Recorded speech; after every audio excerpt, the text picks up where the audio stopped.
Hello, it's January 11th, and the big question on everybody's lips is, did Donald Trump pay two women to do a yummy act in a hotel room?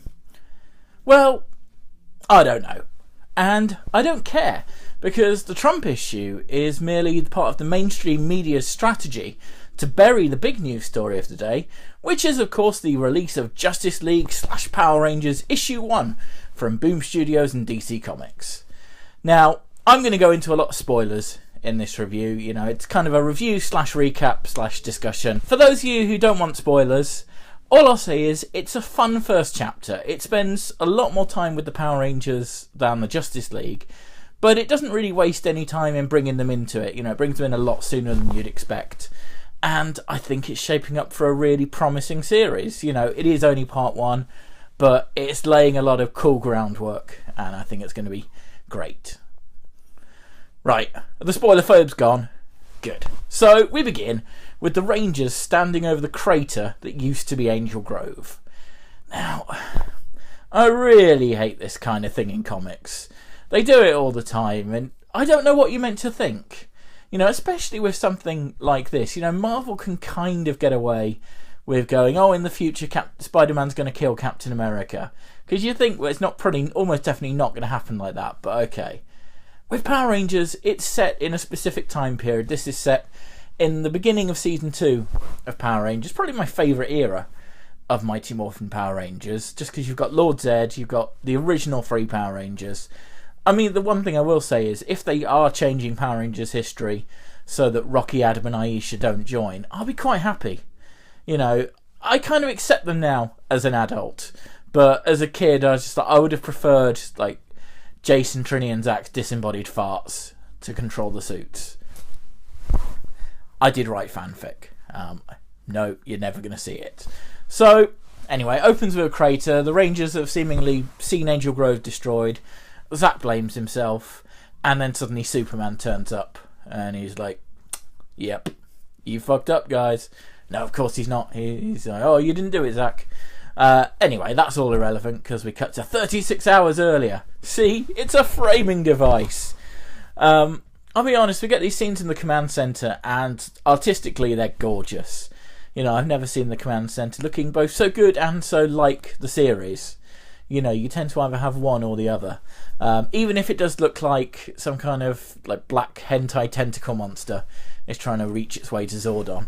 So Zach accidentally brings a bomb into the command centre because it looks a bit like Alpha 5, and the explosion lets Lord Zedd in, just because. You know, this is all in the first 5 pages.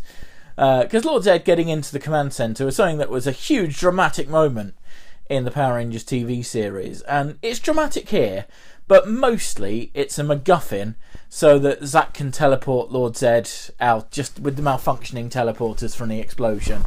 They teleport out, they get blasted into the DC universe.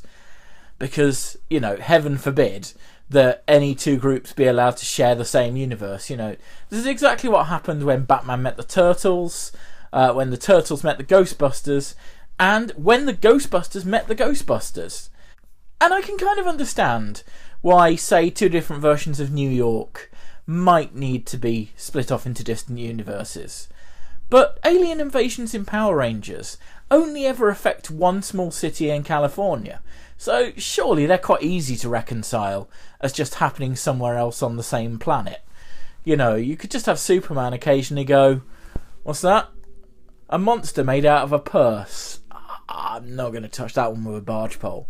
You know, simple. The other Power Rangers follow Zach and they run into Batman.